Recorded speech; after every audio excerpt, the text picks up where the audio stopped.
These characters get hit with some really hard times, and I was just out, man. I was pregnant. I was a little emotional. I was a lot emotional. I just didn't need sad things in my life. It's like a Jack in the Box. Like you're going, you're rolling it, and then it's like what? I have no idea what is life anymore. It's a little dramatic. All right, welcome to David and Gabby's book club. This is Gabby, my wife. She just got a beautiful new haircut, so she's basically been reading her whole life. I'm David.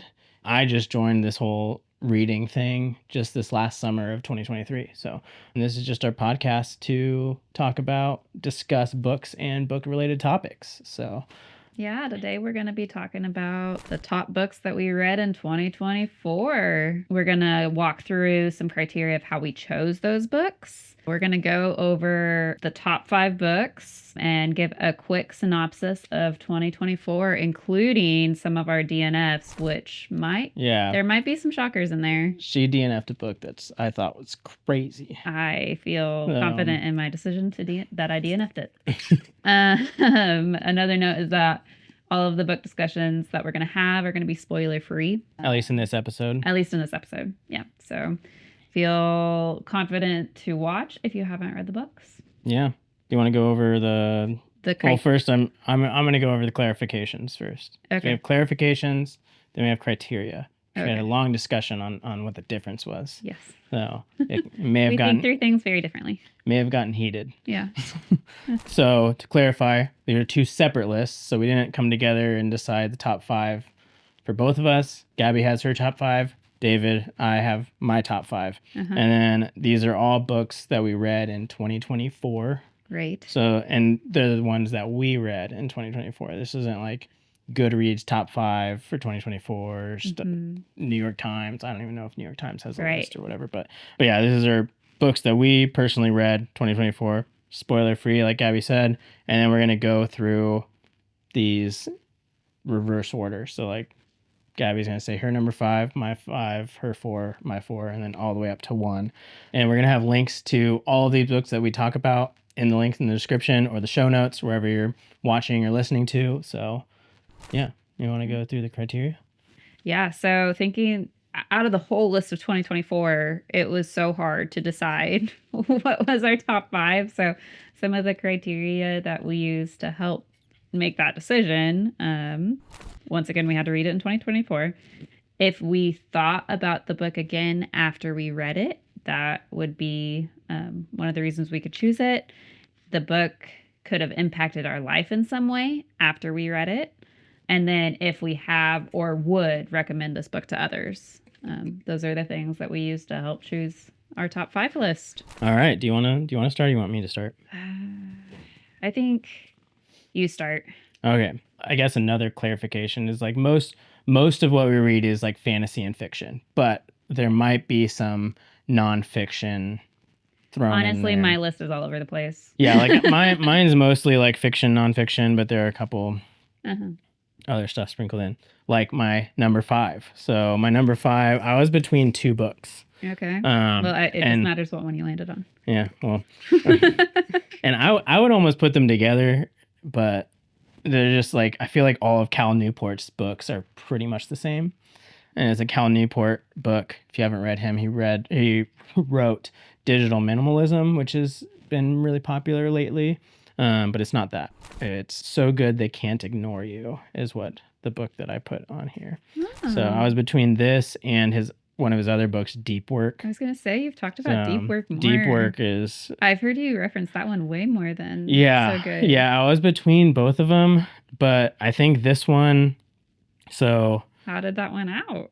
I think it was just more inspiring and encouraging for me. Okay. Not that Deep Work wasn't encouraging. I feel like that was still pretty encouraging in terms of like, okay, like Deep Work is more like how to get in the zone when you're working and basically like having a few hours, like an hour to an hour and a half at a time, just like fully deep work. And he describes like deep and shallow work and how you need to set aside a time and like almost isolate yourself for that deep work. And deep work is more just like creative work, intense work, like all this stuff that you need to be fully in. You can't just be like have the TV on and do it. So like some things like entering receipts, for example, on my accounting software to track expenses, I can do while watching Stranger Things on the TV. Like that's not deep work, but anyways, that's not the book we're talking about. I was gonna say, if As a your number tangent. 5 is not teamwork, you're really describing that well. That's yeah. I was between that and this one. So good they can't ignore you. He's basically talking about like everyone's looking for to work and to be passionate about their work and like working in their passion. And a lot of people, he says, like a lot of people look for the job that they're passionate about. And his argument is that passion comes through mastering your craft. So he says that there's like certain criteria that you need to have in a job. So like he's not telling you like whatever your job you're in, like you can be passionate about it by mastering it. There are some things that like you need in a job to be passionate about it, if that makes sense. Sure. But as long as that job has those things, like a lot of people, like they don't love it and they leave, but they've left after like a year. He's saying like you've got to basically master the craft and put in the time to like deliberately practice, get feedback from things, and it was just a really motivating book for me of like, okay, like for this video thing. So I do freelance video for my job, and it's like a lot of the times like I'm looking at my videos and I'm like, these suck. And sometimes I'm like, is this not for me? But his thing is like, no, you need to deliberately practice it, master your craft, and like through mastery is when you will be like passionate about X, Y, or Z. So it's a good book. You should, if you're kind of stuck on like what to do with your life, it's a good one. Yeah. Man. Number 5. Number 5. Okay. My number 5 is called Sparks Like Stars. David did not read this book. This was just a me book. Yeah, some of these books that we both read, some of them we read, and like I've heard about David reading those books. I don't think I've talked about this book with you. Maybe I have. I didn't even know you read it. Yeah, it was a random book that I picked up at the library. I think just on a whim. Oh, is it that one day you like went to the library and just came back with like 4 random books? Yeah, like you didn't go to the library for any specific thing. I think so. Yes. So it's a historical fiction book. It follows a coup in Afghanistan in like the late 1970s. I think the Communist Party like overthrew the regime that was in charge. And so it follows this 10-year-old girl, her surviving that, what happens to her family. So it goes through that timeline, and then it also follows this girl 30 years later. It's a story about her finding herself. I loved this book because I learned a lot in it, specifically about Afghanistan. I think just some of the history there I've thought about again. I think this has also been a book that I've come back to a couple different times and just thought about how your circumstances really can shape who you are, is a theme that I've thought about with this a lot. And I have recommended this to other people. So that helped this make the number 5 cut. So it's a fun read. It's not a hard one. I would definitely recommend this. All right, number 4. All right, number 4. You haven't read this, but I've been telling you should. Okay. It's the Lycanius trilogy. A specific book in the trilogy, or just the trilogy? Because the trilogy's 3 books. I wanted to put the trilogy, but I have like my specific book if you were gonna throw a fit about it. Okay, yeah, I'm throwing a fit about it. So choose your book. I'm gonna choose like the 3rd one. The Light of All That Falls is the last of the Lycanius trilogy. So this is, I think, the first trilogy by James Islington, I think is how you pronounce his name. I could have just butchered that last name, but he wrote The Will of the Many, which is just viral right now. So this is his like first trilogy. So it's like not like it's definitely flawed. It's definitely like slow at times, but just his style of writing. Like I was talking to Gabby, is like while I was reading it, I was like, I have no idea what's going on, but I want to know, type thing. And then he like, you have no idea what's going on, and then like he reveals one more thing, and to kind of like hook you and bait you, and you're just like, oh, you know more. But then that just opens up so many more questions, and so like almost the whole time you're just like, I don't know what's going on, but I want to know, and I'm enjoying this regardless, like, type thing. So it was a very engaging read. It's a very engaging read. You don't know what's going on though until you finish the trilogy. Really. Like even after they finish the first book, it's like more questions than when you started. Yeah. And then the second one is like even more questions, just like what? Like you almost answer almost all the questions from the first book and the second book, but then it like that raises even more questions. And then so and even in the third one there's a lot of things that he just didn't explain. And he even like wrote in his like afterwards thing, it's just like he didn't have time he didn't have the space to answer those questions, and so he's gonna write another book as like a kind of like a side thing. Yeah, a side thing for like because there's to answer the questions. Yeah, so like one of the main characters is like gone the whole book, and then they show up in the very end, and you're just like, what were you doing? And he is basically like, I didn't have time to put their story in this, so I'm gonna write another book for that story. Nice. Sorry if that was a slight spoiler, but the main reason I would put this at number 4 though would be it just has like the theme and the like questions it raises for the main like trilogy. I thought was like really good. Like it raises a lot of questions about like the God in that universe and like their faith in God and whether different things about it. And it made me just like it was really interesting because it's like the same kind of questions you could raise about our God. Yeah. You know, about like his faithfulness, his goodness, his like it's a lot of like those kind of things that are in it. It's really good. But I will say the one of the, I guess you can call it a flaw, I guess, but I was telling Gabby this, it's like probably like halfway, 3/4 of the way in the book, I was like, I know how this is gonna end. Like I knew exactly how it was gonna end. And I love it when I can call the ending of a book. I love that. I love it when I know the ending of a movie. Yeah. Yeah, sometimes like if she doesn't want to watch it, she needs me to tell her the ending. Yeah. Like we watched Cinderella Man the other night, and she was sad, and I just needed to know it was a happy ending. Yeah, we were like if I knew the ending. We were like maybe 20 minutes in, and she was like, "I need to know how this ends, David. I can't watch it unless I know when it ends." And I'm like, "No," and she's like, "I'm gonna look it up on Google." I'm like, "No, gotta watch it. Yeah. It's like 2 hours. You'll find it out in 2 hours." I would maybe call that a flaw in myself that I just like to know the ending. I will say I knew exactly how this book was going to end, but I still really enjoyed it. I didn't have a problem with that. Yep. It was kind of spoiled, kind of not. Like it was very predictable, but it was enjoyable. I really enjoyed it. So I'd recommend it. It's very slow at parts because there's just a lot of world building in it, and that's kind of slow and boring at times.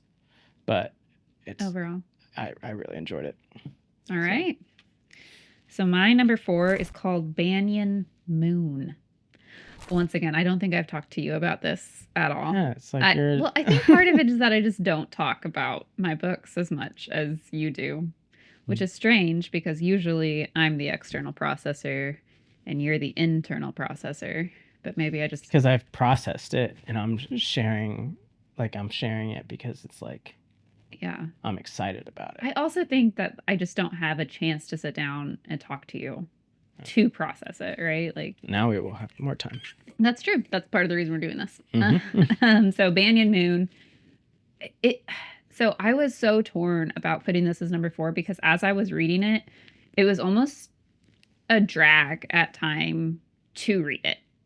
Like I almost DNF'd it at one point. So it essentially, once again, like multiple points of view, multiple timelines. It follows basically a family. It follows a grandma, a mom, and a daughter. It just goes through where they're at in life and kind of shows how their lives impact each other in positive and negative ways. And I think I've actually thought of like come back to a lot of the themes of this book randomly. Like when I'm driving somewhere, like I'll think about different things because I'm a mom now. And so it just has made me process through, I think, what's the legacy that I want to leave my children, because our lives do impact each other. And yeah, just really thinking through like what legacy am I leaving right now, and is that the legacy that I want to leave for my children? You know, also recognizing and like just coming to terms with the fact that no parent is perfect. A lot of thoughts around that. It also made me, there's a lot of brokenness in the book. And I think sometimes I live in just like a sheltered bubble where I don't see or think about or like to encounter hard news that, like, on an individual person's story level. You know what I mean? Like, I can read about war in Ukraine, but that's a war in Ukraine. That doesn't follow like a specific person's story. I almost feel like sometimes listening to like a specific person's hardship just makes it feel more real. And I think that was also just eye opening to me as well. Just like within families, there's just there is brokenness, and so that was kind of a depressing thing, but it fell on my list because because I have come back and thought about it a lot. So yeah, that's why. So I think I'd recommend it, but you have to be like ready for that. It's kind of sad. And yeah, yes and no, and it'll just make you think, I think. is where I'll end on that. But yeah, what's your number 3? My number 3, I don't know if it's made your top 5 because you just started this recently, but it's the bullet journal method. I put number 3. Oh my goodness. Okay, can I just say what my number 3 is then? Is yours the bullet? Is also the bullet journal method. That's so funny. Okay, so let's just like talk about it. So the bullet journal method is basically it's this. It's just like it's a journal. It's a journal, but not the traditional sense of journaling, in the sense of writing down your thoughts and everything. Like, you can do that with the bullet journal. And you've probably seen a ton of bullet journal stuff, and we're probably saying bullet journal enough in this video to where YouTube's going to suggest you all the bullet journal videos after this. But it's basically like, it describes a method of journaling.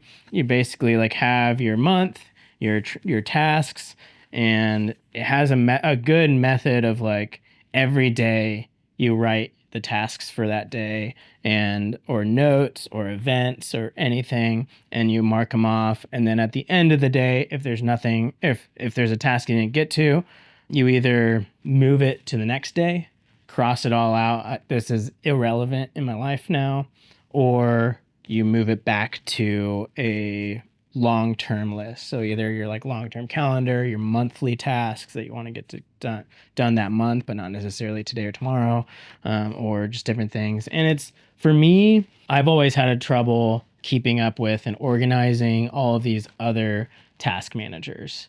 So like, I tried Todoist. I tried, what's the one? There's one that's just on Apple. Things. It's just called Things, like Things 3 or something.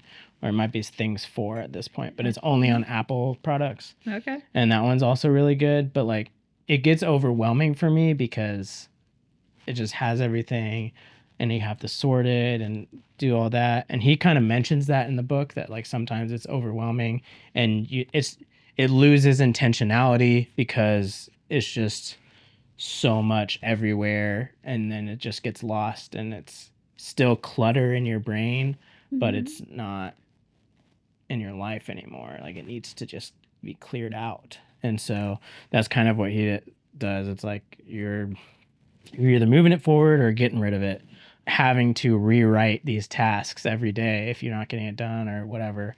keeps it at the front of mind of like, okay, do I really need to be doing this if I haven't done it for 3 weeks now and I just keep writing it the next day? Like, you know, so for me, it's like simplified things enough to where like it's really helped me out a lot, impacted my life. Yeah, I'd say I've always been so good at keeping track of things just in my mind. Like, I have never had an issue with that until I had kids. And that problem just got exponentially worse when I have my second child. And so, especially here recently, I've just been everywhere. And I feel like I got to a point where I was just overwhelmed. I felt like I had so many things to do, but I wasn't getting anything done. And what this helped me do was keep track of my thoughts. Like, I just have a place to jot it down when the fact that we need green onions just pops up into my mind. And that I also need to get a birthday gift for our niece. And so many just random thoughts that pop up. I have a place that I know I will come back to reference it. And it's also not overwhelming. It's a place where I can keep everything from my daily to-do list to my shopping list to notes for this podcast to notes from church. Everything is in here, which makes things so much simpler. And there's also an element of writing things down that helps me remember it. I guess like it's just like you were saying, having to write it again, but even just writing it once and the time that it takes to write something down makes it easier to remember, and that makes it less stressful to me. So I read this just in November. So December's been the first month that I've been using it, and I already have this thing like half full. I read it back in like June or July, and I started doing this, and like Gabby's, I don't know if you thought it was weird or whatever, but I feel like you thought it was weird. I didn't think it was weird. I was just like, whatever works for you. I think I was skeptical that it would work for you because you've tried other things that you've kind of pulled me into, and it had gotten overwhelming because I had tried Todoist, and then you were like, I'm not doing Todoist anymore. And so I was like, well, okay, should I still do Todoist? Like we had some things that were like together on there. Like, okay, do we need to find like a different calendar? what is the system for our family? And then, yeah, I think I was just skeptical that it would work. But then I saw one that you were using it consistently, and that it was really helping you get a lot of things done and keep organized. And there were a couple moments where David reminded me of things, and that's never happened before. And so I was like, well, tell me more. So I didn't even tell her to read the bullet journal method. She was like, okay, I got to figure this out. What is going on? And then she just grabbed the book. Yeah. I will say, so it's cut into, I think, 4 parts, right? The first 2 parts, solid. It's like very practical and tells you like why you do these things and why it's better. And then the third part is like, it just completely changes. It's really philosophical. Yeah. So the third part is like it's not necessarily about the bullet journal anymore. It's like why you should set goals in your life, how to find purpose in your life. So the third part's kind of a drag. You're like, okay. Which is really funny because when I got to that point, I was just like, I just need to like sit down and finish this book, or I'm not going to finish this book. Yeah. And David's response was, "Oh, are you at the third part?" I was like, "Yes." Yeah. Yeah. And he was like, "Yeah, it gets better." Yeah. So the third part's kind of, in my opinion, is kind of a drag. It could have been cut out or made a lot shorter, maybe like to a chapter or 2. Yeah. But then the fourth, it gets back to more practical stuff. So like, I don't know if I'd recommend going just 1, 2, completely skipping part 3 and go straight to 4. Yeah. But maybe like skim the topics a little bit and like if there's a topic that resonates with you. Because I don't know. I personally despise doing that in a book. Like if I'm going to read a book, I'm going to read the whole thing. So I do not do that. Just read the whole thing. Just read the whole thing. Just power through it. Just do it through the whole thing. Yeah. So that's our number 3. I think that is hilarious that we both had the same. That we both had the same for number 3. It just impacted, like, yeah, it's not like thinking through the criteria. It's weird because it's like not a type of book that I'm like, you would love reading this. Like, yeah, like it's just you're not going to be able to put it down when you pick it up. It's not one of those. It's not one of those, but it's one of those. It's like if you read it, you implement it. Right. I've never been good at being productive, and it always stresses me out. And this has relieved a lot of stress. Just putting it here. It doesn't feel overwhelming. Yes. Mm-hmm. A lot of the apps on your phone are great, but there's always a new one, and it just stresses me out to have to figure that out. Yeah. I feel like my mom. I love you, Mom. And like you can make it whatever you want. Yeah, and it's very personable and fluid. You can make it as simple as you want, or you can make it as complex as you want. Like mm-hmm. That's probably what, like, you're gonna find a bullet journal method YouTube video after this, and they're all completely different. There are a million of them. There's so many, and they all do the journal differently. So like, you can keep it as simple as you want, or you can go like super complex, like mm-hmm. Notion level bullet journal, which Notion is insane. That's too much for me. Anyways, number 2. My number 2 is The Will of the Many. Of course it is. It's just such a good book. This is the other book that was written by James Islington. Maybe. He wrote the Licanius trilogy. Licanius trilogy was his first book. Then now he's writing The Will of the Many, which is the Hierarchy series, I think is what it's called. Mm-hmm. This is the first book. Hasn't come out with the second book. I think he said it's supposed to be 5. But The Will of the Many is just so good. Like, it has almost the same feel that Licanius has. Yeah. But you can tell he's learned and like growing because mm-hmm. it has the same amount of detail and world building in it. Okay. If that makes sense, as Licanius had, but it's not as it's a lot more engaging. Okay. If that makes sense. Similar style, but more mm-hmm. mature. Yeah, so it's just more matured in that. So Licanius follows like a few different people. So you like hop back and forth between different people, and it's third person. I forgot what it's like, third person focused or something. Yeah, the writing is. So like, it's not third person omnipotent, but it's third person like following one person, kind of like Harry Potter. So like narrating what these people are doing. Yeah. Okay. So like Harry Potter is written in third person, but it's just focused on Harry. But it's like Harry walks down the aisle. Harry did this. Harry did that. It's not like I did and stuff. The Will of the Many is written in first person. Okay. And it follows just one person.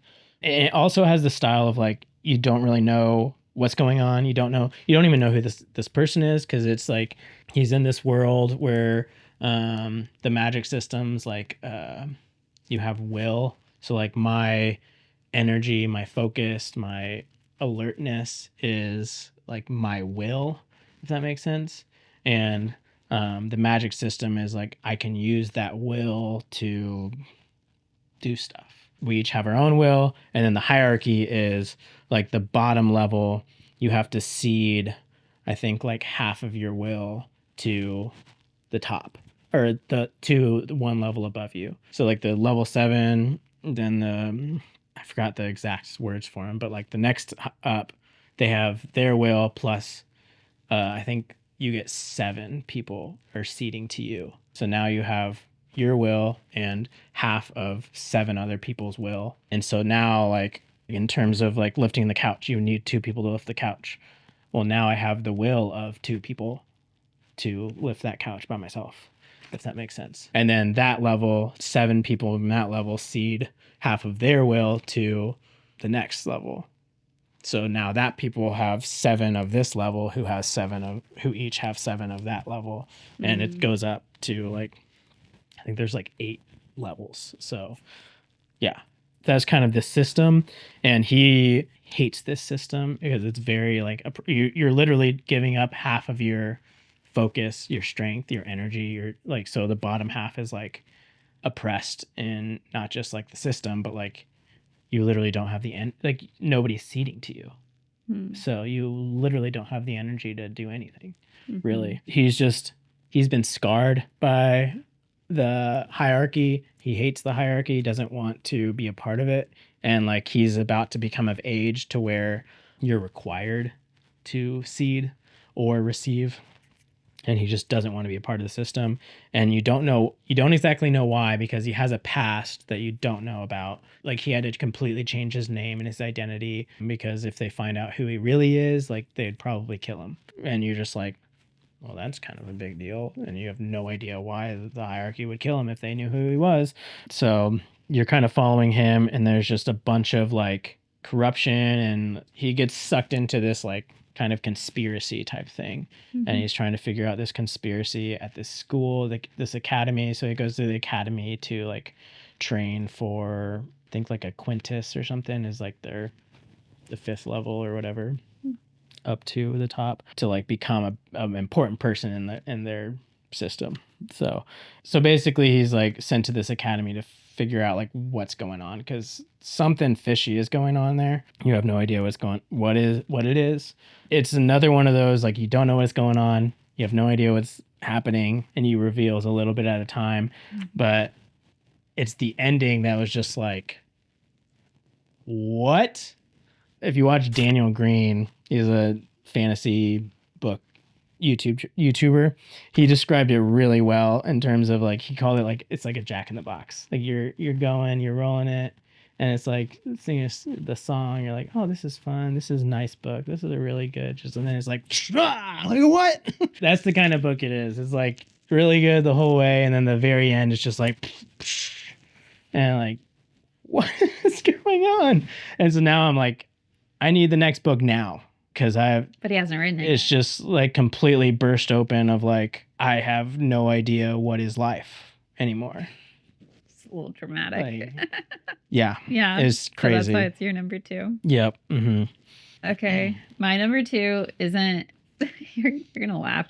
I put The Bodyguard by Catherine Center. Once again, I didn't read this. It's a romance book. I would describe this as Hallmark in a book. Which so David's out. So top tier. So top tier, number 2. But thinking back to my year, it just hit at the exact right time. I read it right after reading some like more intense, thought-provoking books that were a little bit darker. And this one was just happy and lighthearted, and it was easy to read, and I loved it. It follows this girl who's a bodyguard, and she ends up becoming the bodyguard for this famous actor in Texas. And you just find out about kind of both of their stories, and it's lovely. It's lovely. I would highly recommend it. As like a fun, easy read. And yeah, I guess maybe my thought process behind the previous books was better, but I just in terms of general enjoyment, I liked this book better. And so that's why it made it to number 2. Kind of shallow, but I loved it. All right. For my number 1, you could probably guess. It's Red Rising. Yeah. So again, I kind of cheated, kind of like with the Lycanius trilogy. I would say the second half that like right now there's 6 total books. Yeah. The first is a trilogy, and it's like a complete trilogy. So like you could read just that trilogy and be done. The story's kind of wrapped up, and then he started it again. So, I wouldn't read the second 3 books without having read the first 3 books. So the second 3 books. The first 3 books stand alone. Yeah, the first 3 books stand alone, and then the second 3 is like a second. It's a continuation. A continuation of it. So don't read the second ones without the first, but like the first 3, it's like you could be satisfied and done with. Mm-hmm. But the second half is just so good. And if I had to choose one, I'd say Lightbringer, which is the 6th one. He hasn't written the 7th one, which is supposed to be the last one. So I'm going to buy that as soon as it comes out. But just how many times have you read this book, David? So the first three, I've just finished my third go through. Three times, really? Yeah, because I did the audiobooks the second time. Okay. Like during the summer, like every time I mowed the lawn and stuff, I was just listening to Red Rising. I was on Mars. But yeah, so Red Rising is set in the future. It's more sci-fi, but it's like set way in the future to where Darrow, the main character, is like essentially a slave on Mars. Yeah, I'd say it's another caste system. Yeah, it's another hierarchy caste system. The and colors, he's at the bottom. And he's at the bottom. So it's basically like his story of not liking it. Yeah, classic. Like, I'm at the bottom. Let's destroy the hierarchy. Down with the system. Yep. Rebellion. But like the second half, it's just a completely different style than the first trilogy. So if you do read the second part of it, it's just the whole writing style changes. You follow different characters, and it's just completely changes. And at first, it took me a while to get into it because I was like, it's basically starting from ground zero because it's like such a different time and you're following different people. So you've got to learn, like, introduced to different people.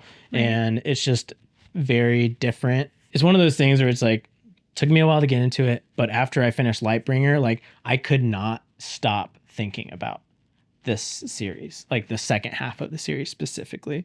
There were just so many things, just like his struggles in the second series, like Darrow's struggles, because he's still the main character, even though you follow different people. His struggles are completely different from the first three books' struggles. Mm-hmm. And I think it was also like more relatable in terms of like, I'm 32 and like the first three books, he's really young, and it's like, it's cool. It's really good. But I think I just related to him more with the struggles that he's having in the second ones, but also just like thinking about just the character development, but not just the character development of just him, but like all the different characters that they're following, like their journeys and development through it are just really good in my opinion. And just like the theme of, this is really advanced. The human race has like gotten to the highest point the human race has ever been or could be, but like human beings are just as disgusting and terrible and flawed as humans have ever been. It's brutal. And so like there are some things that happen, like they're very dark books, specifically Dark Age. I mean, you can kind of tell by the name, but Dark Age and Lightbringer, they're both pretty dark. And there was even a point where I was reading Dark Age before bed, and I like couldn't fall asleep because I was just like, that is terrible. Like I was even telling Gabby, like before, I was like, I don't know if I can sleep because it was just awful. I don't know. I think there's something to be said about like it's like the most advanced human race that's ever been, most powerful, most like everything, the greatest the human race has ever been, yet like they're the worst that they've ever been as well. And so, and just like, I think it's technically called a character foil, where it's like two characters are like contrasting each other. And that was really good. So like there's all its characters are put into very similar situations and seeing how they all react completely differently based on like what they value and their like convictions is like, I could have a spoiler talk about all of it. I know you for so long. I know. But it's just like I think about it a lot. So yeah, I've read the first trilogy 3 times. I've only read the second part once because I did the audiobooks of the first 3 the second time, and then I wanted to just read and not do the audiobooks of the other ones, but then I never did. And then after we had our second kid, like our second child is 3 months old now, and so like right when he was born, I started reading it again because I wanted to read something I was familiar with and easy to read because very little sleep. So like reading new books and taking a lot of attention is really hard. So I read through the first trilogy And I just recently finished Morning Star, which is the third one. So I want to get back into the second Iron Gold and read that second part a second time. Because after I finished Lightbringer, I was like, I was almost in mourning because there was no more books in the. Yeah, I feel like if you're in mourning because you can't keep reading it, I feel like that is a marker of a solid book. There are flaws, like in Lightbringer specifically. Like there's a lot of things that like I feel like the author was like, oh, the character's over here, but I really want him over here, so I'm just gonna do this there, like type thing, if that makes sense. Yeah, so, like, parts of it felt rushed. Some of it was just like, well, I thought this was a good idea, but it's not. I'm just gonna do that, and now he's gonna be over here now. There were some things that were like that, of like, okay, but that didn't flow well. That didn't flow as well, or like was like, okay, was this the original plan, or did you just make a mistake and you're trying to fix it now? Which, I mean, it's whatever. I mean, it didn't stop it from being my number one. So I still thoroughly enjoyed them. All right, my number one, I put Harry Potter 7. Harry Potter and the Deathly Hallows. Harry Potter was my maternity leave series. And man, the 7th Harry Potter is just so good. And reading it as an adult and a parent and being sleep deprived, I really felt for Harry throughout the whole thing and like was rooting for him, and I just noticed so many more themes of like standing for what is right and standing for what is good and what is true, even when it's hard. And the reason I love this story is because the storyline, I feel like, was so compelling, is so compelling, and so many people love it because it is almost a direct reflection of the gospel, right? Like, these people are in a bad situation and a person comes and saves them. I guess is like the most spoiler-free way I can describe it. But I read that book so fast. So she was on like the 6th. I think she was like just started the 6th or like a little bit into the 6th book. And I had just started Morning Star, which is the 3rd Red Rising. And like Morning Star is like 3/4 of the size of the 6th book, and then probably half the size of the 7th book, because we were both going to read Digital Minimalism after that. And I was like, so we'll probably be done about the same time because she's significantly fast. No, she finished the Harry Potter series, and I was like still only halfway done with Morning Star. And then she finished Digital Minimalism before I was even done with Morning Star. So yeah, we had disproportionate amount of time, but that is my number one, and I stand by it. It's not the first time I've read the book. It came out a long time ago, but I read it this year, which meets the criteria. I've thought about it again, which meets the criteria. I would recommend it to everyone, which meets the criteria. So it's just the clear winner. It's the clear winner for the year. There you go. Do we want to go through just like a quick synopsis of 2024? Do we want to talk just about our reading goals and if we met them or not? Yeah. Do you want to start or do you want me to start? I want to start. You've talked for a long time. I can talk forever about Red Rising. He can talk forever about a lot of things. So my reading goal this year was to read 52 books, which in hindsight was a lot of books, especially just in our phase of life. I think I read a ton growing up. When I hit college, that kind of stopped. And I haven't been able to get back into the rhythm until David kind of picked it up again. And that got me back into reading more. And I was just gung-ho for 2024. And I fell short. Well, you kind of did the same goal as me, just because you were like, yeah, that was your goal. I set my goal, and then you were like, I can do that too. Yeah. Yeah, but totally. mine was, if you could do it, I like, could do it. we'll get into why I had so many books, but mine was a little more attainable than yours, in my opinion. Yeah, But I didn't think about it a lot, but I hit. As of this point, I've read 42 books, and I have 2 weeks left, so I might hit one more. We'll see. um, and yeah, I'm proud of that goal, or proud of what I did. I'm not proud of my goal because I didn't really think it through, but it did help me continue to read. Yeah, 42 books is a lot of books. Yes, it is a lot of books. It is a lot of books. So my goal was 52 books, but the reason I chose 52 books is we kind of made these goals like towards the end of January, mid-February. Mm-hmm. So we were already into it. And I did 52 books because I was getting really into manga. And those just, you fly through them. Like they're so, like you could finish them just in like a couple hours.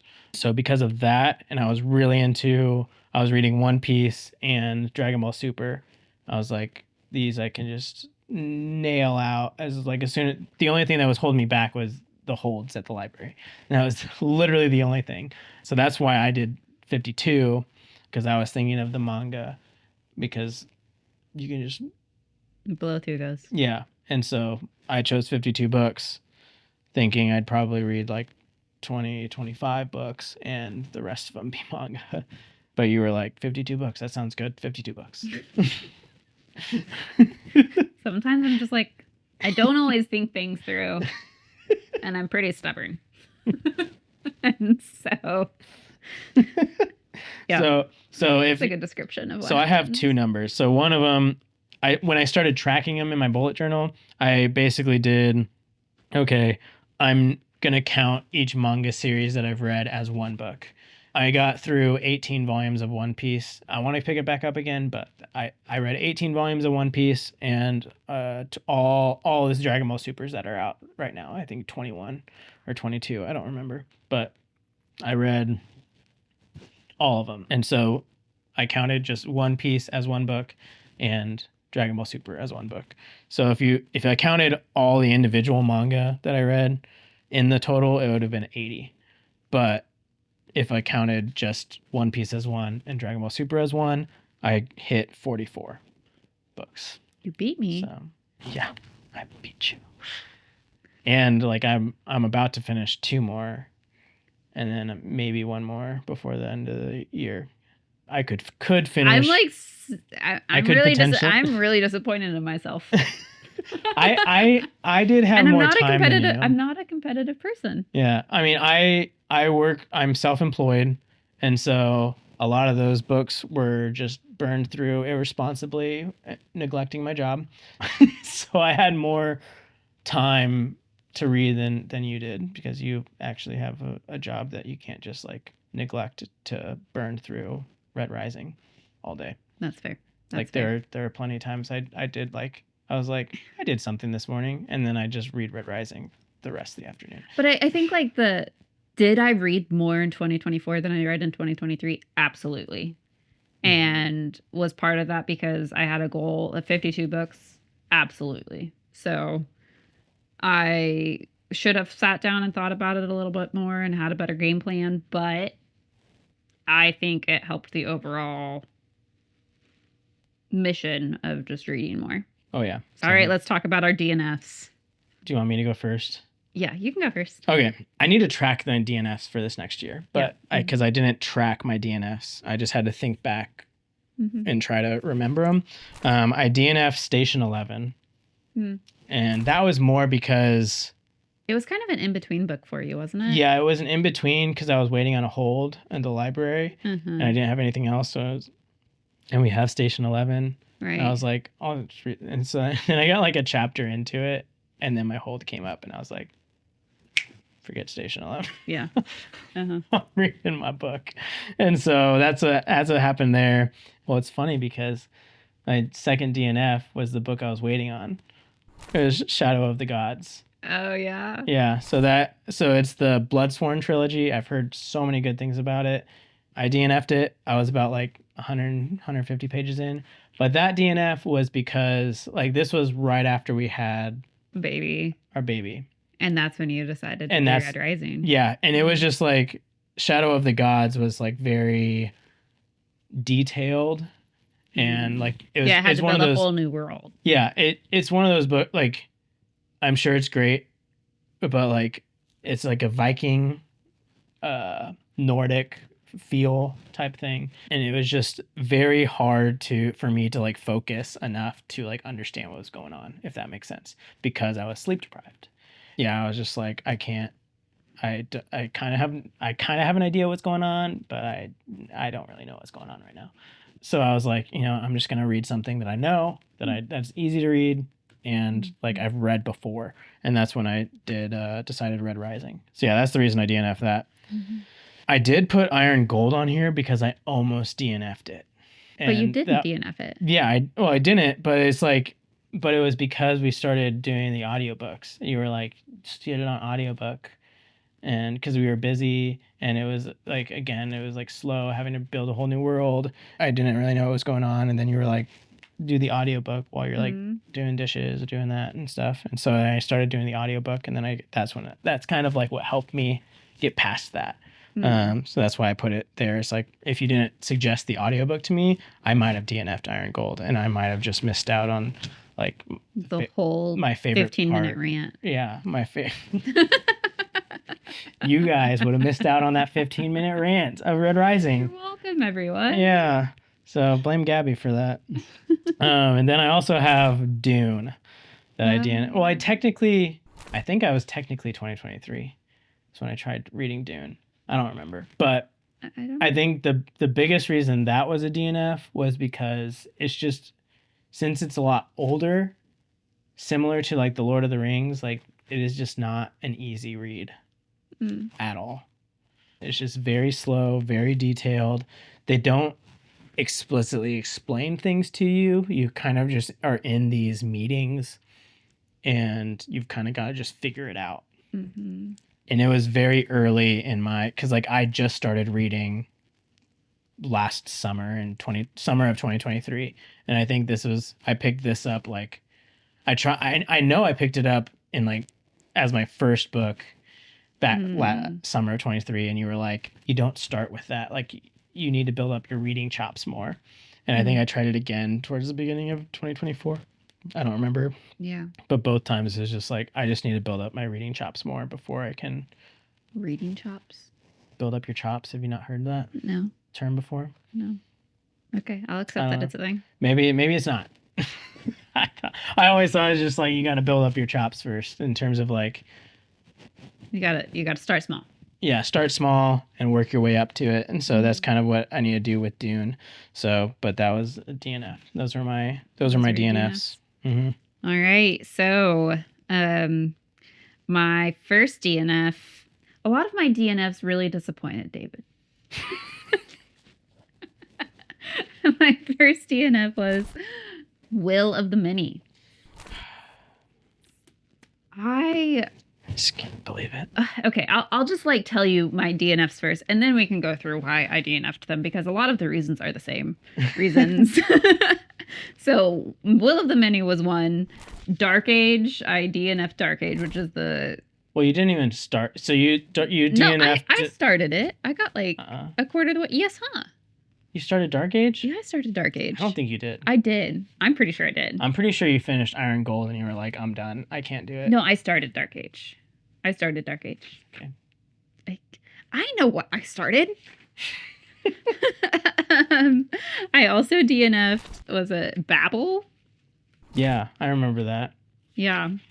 A fair amount of books that, Dark Age, Babel, Will of the Many, and then I DNF'd a couple other random books that just didn't hit my fancy. I don't even know if I can call them DNFing because I made them like 1% and then I was like, not for me.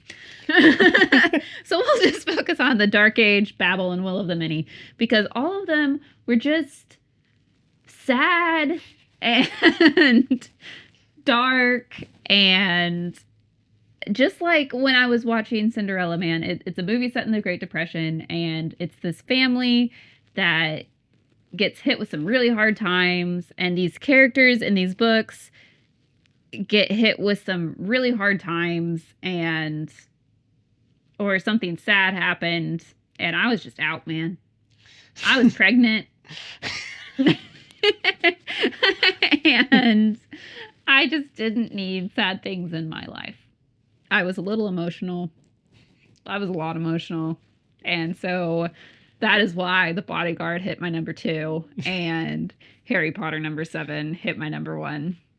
I think that this was just not the year. That and like The Will of the Many was just a complex world to get into.